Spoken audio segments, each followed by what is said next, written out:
शेतकरी मित्रांनो, अतिशय महत्त्वाच्या ठळक बातम्या आहेत। फक्त 2 मिनिटे वेळ काढून व्हिडिओला शेवटपर्यंत पहा। तुमच्या तालुक्यापासून ते जिल्ह्यापर्यंत सर्व अतिशय महत्त्वाच्या ठळक बातम्या आपण या व्हिडिओमध्ये पाहणार आहोत।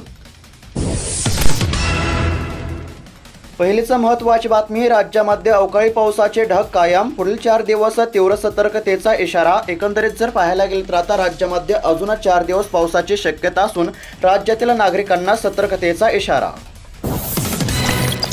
महत्त्वाची बातमी, सुधारित पीक विमा योजना लागू, पीक कापणी प्रयोगावर आधारित आता शेतकऱ्यांना भरपाईचे वाटप करण्यामध्ये येत आहे। राज्य सरकारचा अतिशय महत्त्वाचा निर्णय झाला असून आता सुधारित पीक विमा योजना लागू। शेतकऱ्यांसाठी महत्त्वाची बातमी, पीक विमा भरपाईचे 3720 कोटी रुपये शेतकऱ्यांना मिळणार। आतापर्यंत शेतकऱ्यांच्या बँक खात्यावरती तब्बल 3126 कोटी रुपये जमा झाले असून आता उर्वरित 600 कोटी रुपयांची रक्कम देखील शेतकऱ्यांच्या बँक खात्यावरती जमा होण्यास सुरुवात झाली आहे। त्याचबरोबर आता आज कोणकोणत्या जिल्ह्यातील शेतकऱ्यांच्या बँक खात्यावरती पीक विम्याची रक्कम जमा होणार आहे, सविस्तर पात्र जिल्ह्यांची यादी देखील मी सांगणार आहे। त्याकरिता फक्त आता व्हिडिओला शेवटपर्यंत पाहत चला, कारण की आता शेतकऱ्यांच्या बँक खात्यावरती तब्बल 6 महिन्यांच्या प्रतीक्षेनंतर पीक विम्याची रक्कम आता जमा होण्यास सुरुवात झाली असल्यामुळे आता शेतकऱ्यांना देखील दिलासा। शेतकऱ्यांसाठी महत्त्वाची बातमी, मान्सून 27 मे रोजी केरळमध्ये धडकण्याची शक्यता, हवामान खात्याचा अंदाज। एकंदरीत जर पाहायला गेलं तर आता मान्सून 27 मे रोजी केरळमध्ये तर महाराष्ट्रामध्ये 4 ते 5 जून दरम्यान येण्याची शक्यता।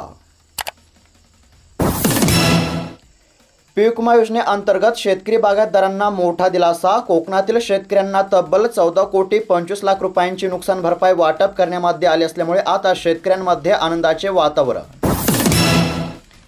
शेतकऱ्यांसाठी महत्त्वाची बातमी, सौर कृषी पंप योजनेबाबत महावितरणचे शेतकऱ्यांना महत्त्वाचे आव्हान, कॉल करून आता शेतकऱ्यांची फसवणूक करण्यामध्ये येणार असल्याचे प्रकरण उघडीस। महत्त्वाची बातमी, राज्य सरकार कृषीमध्ये करणार तब्बल 25,000 कोटी रुपयांची गुंतवणूक, यामुळे आता शेतकऱ्यांचा देखील मोठा फायदा होणार आहे। तब्बल 25,000 कोटी रुपयांचा निधी।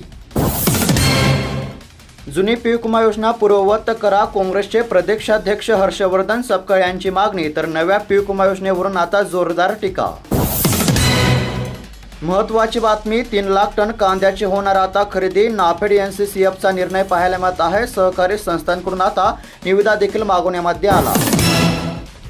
विदर्भामध्ये गारपिटीचा तडाखा, चंद्रपूर, नागपूर, वर्ध्यामध्ये पिकांचे मोठे नुकसान, शेतकऱ्यांना नुकसान भरपाईची प्रतीक्षा। शेतकरी कर्जमाफीच्या प्रतीक्षेमध्ये, खरीपासाठी नवे कर्ज नाही, शेतकऱ्यांचे आर्थिक कोंडी होत असल्याचे सध्या पाहायला मिळत आहे। शेतकऱ्यांना देखील आता कर्जमाफीची गरज। शेतकऱ्यांसाठी आनंदाची बातमी, आता दररोज मिळणार रोग कीड नियंत्रण, पाणी, खते, हवामानाचा सल्ला। 1 जूनपासून आता याचा वापर करण्यामध्ये येणार असल्यामुळे आता शेतकऱ्यांचा देखील मोठा फायदा होणार आहे। राज्य सरकारचा निर्णय। शेतकऱ्यांसाठी अतिशय महत्त्वाची बातमी, शेतकरी मित्रांनो आता फक्त लक्ष देऊन एकंदरीत जर पाहायला गेलं तर आता पीक विम्यासाठी पात्र असलेल्या जिल्ह्यांची यादी जाहीर झाली असून यामध्ये आता परभणी जिल्ह्याचा समावेश पाहायला मिळत आहे। शेतकरी मित्रांनो, तुमच्या देखील जिल्ह्यासंदर्भातील पीक विम्याची सविस्तर अपडेट आपण पुढे पाहणारच आहोत। फक्त त्याकरिता आता व्हिडिओला शेवटपर्यंत पाहत चला। सध्या तरी आता परभणी जिल्ह्याचा समावेश पाहायला मिळत आहे। एकंदरीत जर पाहायला गेलं तर आता परभणी जिल्ह्यातील 7,32,000 शेतकऱ्यांकरिता तब्बल 428 कोटी रुपयांचा पीक विमा मंजूर करण्यामध्ये आलेला होता, वाटप देखील सुरू झाले। महत्त्वाची बातमी, हंगाम तोंडावर मात्र खरीपाला भावच नाही, सोयाबीन, तूर, उडीद यापैकी आता कशाची पेरणी करावी, शेतकऱ्यांमध्ये चिंता। सध्या जर पाहायला गेलं तर आता खरीप हंगाम तोंडावरती आला असून सोयाबीन, तूर, उडीद यापैकी आता कशाची पेरणी करावी असा देखील प्रश्न आता शेतकऱ्यांमध्ये सध्या पाहायला मिळत आहे। खरीप हंगामामध्ये आता शेतकऱ्यांची कर्जमाफी होणार का, याकडेच आता सर्व शेतकऱ्यांचे लक्ष लागले आहे। कांदा 152 रुपये प्रति क्विंटल दराने, तर संतापामध्ये शेतकऱ्यांनी कांदा शेळ्यापुढे टाकला, नाशिक जिल्ह्यातील चित्र। एकंदरीत जर पाहायला गेलं तर आता कांद्याच्या दरातील घसरणीमुळे राज्यातील शेतकरी आर्थिक संकटामध्ये सापडले असल्याचे चित्र सध्या पाहायला मिळत आहे। त्याचबरोबर आता कांद्याच्या दरवाढीची शेतकऱ्यांना अपेक्षा। कांदा व्यापाऱ्यांकडून शेतकऱ्यांची फसवणूक, अनेक शेतकऱ्यांचे कांदा खरेदीच्या नावाखाली फसवणूक करणाऱ्या धुळे जिल्ह्यातील आता 3 विरुद्ध गुन्हा दाखल करण्यामध्ये आलेला आहे। महत्त्वाची बातमी, कृषीच्या योजनांपासून 27,000 शेतकरी वंचित राहण्याची शक्यता निफाड तालुक्यातील चित्र पाहायला मिळत आहे। कारण की आता कोणत्याही शासकीय योजनांचा लाभ घेण्यासाठी शेतकऱ्यांना आता फार्मर आयडी आवश्यक असणार आहे। त्यानुसार आता राज्यातील शेतकऱ्यांना वारंवार फार्मर आयडी काढण्याचे देखील आता आव्हान करण्यामध्ये येत आहे। शेतकऱ्यांच्या खात्यावरती लवकरच जमा होणार पीक विम्याची रक्कम, केंद्रीय मंत्री प्रतापराव जाधव यांची माहिती पाहायला मिळत आहे। एकंदरीत जर पाहायला गेलं तर शेतकरी मित्रांनो, आता बुलढाणा जिल्ह्यातील शेतकऱ्यांसाठी अतिशय महत्त्वाची बातमी पाहायला मिळत आहे। त्याचबरोबर शेतकरी मित्रांनो, तुमच्या देखील जिल्ह्यासंदर्भातील पीक विम्याची सविस्तर अपडेट आपण पुढे पाहणारच आहोत। त्याकरिता फक्त व्हिडिओला शेवटपर्यंत पाहत चला। सध्या तरी आता बुलढाणा जिल्ह्यातील शेतकऱ्यांसाठी अतिशय महत्त्वाची आणि आनंदाची बातमी पाहायला मिळत आहे। एकंदरीत जर पाहायला गेलं तर बुलढाणा जिल्ह्यामध्ये पीक विमा अंतर्गत आता तब्बल 429 कोटी रुपयांचा निधी मंजूर करण्यामध्ये आलेला होता। त्यानुसार आता बुलढाणा जिल्ह्यातील शेतकऱ्यांच्या बँक खात्यावरती तब्बल 6 महिन्यांच्या प्रतीक्षेनंतर पीक विम्याची रक्कम जमा होत असल्यामुळे आता बुलढाणा जिल्ह्यातील शेतकऱ्यांना मोठा दिलासा मिळत असल्याचे देखील सध्या पाहायला मिळत आहे। तब्बल 429 कोटी रुपयांचे वाटप सुरू झाले। यंदा सोयाबीन घटणार, मका तूर क्षेत्र वाढणार, लवकरच खरीप नियोजन बैठक। एकंदरीत जर पाहायला गेलं तर आता खरीप हंगाम 2025 ची तयारी सुरू झाली असून आता यावर्षी सोयाबीनचे पीक घटणार असून मका तूर क्षेत्र वाढण्याची आता शक्यता वर्तवण्यामध्ये येत आहे। कारण की आता सोयाबीनला कवडीमोल भाव मिळत असल्यामुळे शेतकऱ्यांची नाराजी। 2 वर्षे उलटूनही मिळणार कांद्याचे अनुदान, कांदा अनुदानापासून येवला तालुक्यातील 1700हून अधिक शेतकरी वंचित। सध्या जर पाहायला गेलं तर आता कांदा उत्पादक शेतकऱ्यांना तात्काळ अनुदान देण्याची मागणी करण्यामध्ये येत आहे।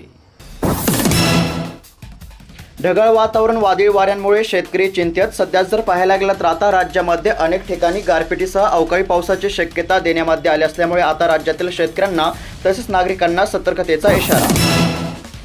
पीक विम्याची रक्कम तातडीने अदा करण्याचे निर्देश। एकंदरीत जर पाहायला गेलं तर आता शेतकऱ्यांसाठी अतिशय महत्त्वाची आणि आनंदाची बातमी पाहायला मिळत आहे। संबंधित विमा कंपनी व कृषी विभागाने शेतकऱ्यांच्या तक्रारींची दखल घेऊन नैसर्गिक आपत्तीमुळे झालेल्या नुकसानीपोटी पीक विम्याची रक्कम शेतकऱ्यांना आता तातडीने वितरित करावी असे निर्देश आता देण्यामध्ये आले असल्यामुळे आता पीक विम्यापासून वंचित राहिलेल्या देखील शेतकऱ्यांच्या बँक खात्यावरती पीक विम्याची रक्कम जमा होत आहे। 1 रुपयामध्ये पीक विमा योजना आता बंद, आता शेतकऱ्यांना पैसे भरावे लागणार, राज्य सरकारचा निर्णय पाहायला मिळत आहे। एकंदरीत जर पाहायला गेलं तर आता शेतकऱ्यांसाठी पीक विम्यासंदर्भातील अतिशय महत्त्वाची बातमी असून आता 1 रुपयामध्ये पीक विमा योजना बंद झाली असून आता शेतकऱ्यांना पीक विम्यासाठी पैसे भरावे लागणार असल्याची माहिती सध्या समोर येत आहे। राज्य सरकारचा निर्णय। 22,000 शेतकऱ्यांना 59 कोटींचा पीक विमा मंजूर, माजी आमदार यशवंत मान यांच्या पाठपुराव्याला यश। एकंदरीत जर पाहायला गेलं तर शेतकरी मित्रांनो, आता सोलापूर जिल्ह्यातील विशेष करून मोहोळ तालुक्यातील शेतकऱ्यांसाठी अतिशय महत्त्वाची बातमी पाहायला मिळत आहे। कारण की आता सोलापूर जिल्ह्यातील मोहोळ तालुक्यातील 22,000 शेतकऱ्यांना आता तब्बल 59 कोटी रुपयांच्या पीक विम्याचे वाटप करण्यामध्ये येणार आहे।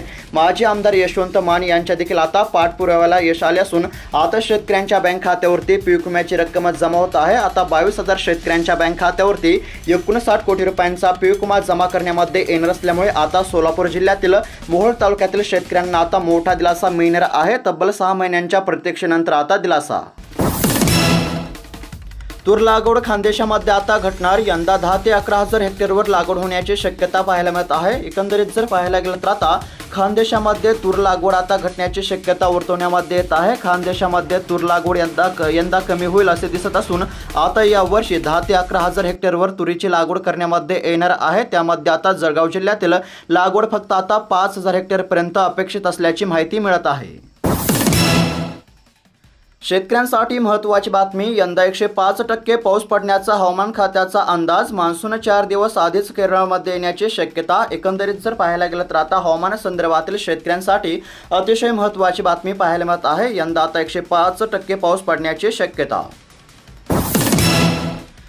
शेतकरी मित्रांनो, महत्त्वाची बातमी आहे, लक्ष देऊन ऐका। एकंदरीत जर पाहायला गेलं तर आता पीक विम्यासाठी अहिल्यानगर जिल्ह्याचा समावेश पाहायला मिळत आहे। आता अहिल्यानगर जिल्ह्यातील शेतकऱ्यांसाठी अतिशय महत्त्वाची आणि आनंदाची बातमी पाहायला मिळत आहे। गेल्या 6 महिन्यांपासून मागील खरीप हंगामातील नुकसान भरपाईच्या प्रतीक्षेमध्ये असलेल्या अहिल्यानगर जिल्ह्यातील शेतकऱ्यांना आता मोठा दिलासा मिळणार असून आता तब्बल 159 कोटी रुपयांचे वाटप सुरू झाले असल्यामुळे आता अहिल्यानगर जिल्ह्यातील शेतकऱ्यांना तब्बल 6 महिन्यांच्या प्रतीक्षेनंतर आता मोठा दिलासा मिळणार असल्याचे सध्या पाहायला मिळत आहे, कारण की शेतकऱ्यांना देखील पीक विम्याची गरज होती. त्याचबरोबर पीक विमा कधी मिळणार असा देखील प्रश्न शेतकऱ्यांमधून उपस्थित केला जात होता. मात्र अखेर शेतकऱ्यांची प्रतीक्षा संपली असून आता शेतकऱ्यांच्या बँक खात्यावरती रक्कम जमा होण्यास सुरुवात. खतांची लिंकिंग करणाऱ्यांवर आता कठोर कारवाई करण्यामध्ये येणार आहे. जर खताची लिंकिंग केली तर आता फौजदारी देखील कारवाई करण्यामध्ये येणार असल्याचा कडक इशारा आता कृषी विभागाने दिला आहे. त्यानुसार आता खताची लिंकिंग करणाऱ्यांवर कठोर कारवाई. निफाड तालुक्यामध्ये 36,407 हेक्टरवर खरीप हंगामाची होणार आहे पेरणी. मका सोयाबीनला शेतकऱ्यांच्या आता सर्वाधिक पसंती पाहायला मिळत आहे. एकंदरीत जर विचार केला तर आता निफाड तालुक्यामध्ये मका आणि सोयाबीनला शेतकऱ्यांची सर्वाधिक पसंती असून 36,000 हेक्टरवर आता खरीप हंगामाची पेरणी. नुकसानीच्या पंचनाम्याला सुरुवात. यावल तालुक्यामध्ये प्रशासन लागले कामाला. शेतकऱ्यांना लवकरच मिळणार दिलासा तर सर्वांना भरपाई देण्याची आमदारांची सूचना. एकंदरीत जर पाहायला गेलं तर आता यावल तालुक्यातील शेतकऱ्यांसाठी अतिशय महत्त्वाची बातमी पाहायला मिळत आहे, कारण की आता नुकसानग्रस्त शेतकऱ्यांना लवकरच दिलासा मिळणार असून आता नुकसानीच्या पंचनाम्याला सुरुवात झाली आहे. त्यानुसार आता लवकरच शेतकऱ्यांच्या बँक खात्यावरती भरपाई जमा होणार आहे. पेरणीपासून ते काढणीपर्यंत पीक नुकसानीसाठी आता विम्याची एकच भरपाई मिळणार आहे, कारण की आता राज्यामध्ये सुधारित पीक विमा योजना लागू करण्यामध्ये आलेली आहे. ₹1 पीक विमा योजना आता बंद करण्यामध्ये आली असून पेरणीपासून ते काढणीपर्यंत आता पीक नुकसानीसाठी पीक विम्याची एकच भरपाई शेतकऱ्यांच्या बँक खात्यावरती जमा करण्यामध्ये येणार आहे. शेतकऱ्यांची फसवणूक टाळण्यासाठी उपाययोजना करा. कृषी विभागाला निर्देश. खरीप हंगामापूर्व नियोजन बैठकीमध्ये निर्देश पाहायला मिळत आहेत, कारण की आता खरीप हंगामाची देखील जोरदार तयारी सुरू झाली असून शेतकऱ्यांची फसवणूक टाळण्यासाठी उपाययोजना आता करण्यामध्ये येत आहे.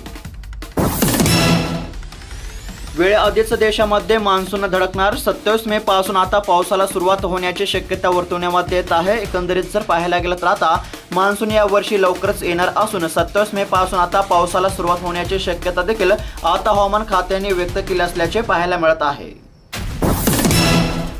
शेतकरी मित्रांनो, तुमचा तालुका आणि जिल्हा कोणता आहे कमेंट करून नक्की कळवा. आणि अशाच महत्त्वपूर्ण ठळक बातम्या दररोज जाणून घेण्याकरिता आत्ताच खाली दिलेल्या पांढऱ्या कलरच्या सबस्क्राईब बटनला क्लिक करून या चॅनलला नक्की सबस्क्राईब करा, जेणेकरून कोणतीही अतिशय महत्त्वाचे अपडेट आले की सर्वात अगोदर तुम्हाला या चॅनलवरती पाहायला मिळेल. जसे की पीक विमा, कर्जमाफी, नुकसान भरपाई, नमो शेतकरी योजनेसंदर्भातील प्रत्येक महत्त्वाचे अपडेट तुम्हाला या चॅनलवरती पाहायला मिळेल. धन्यवाद.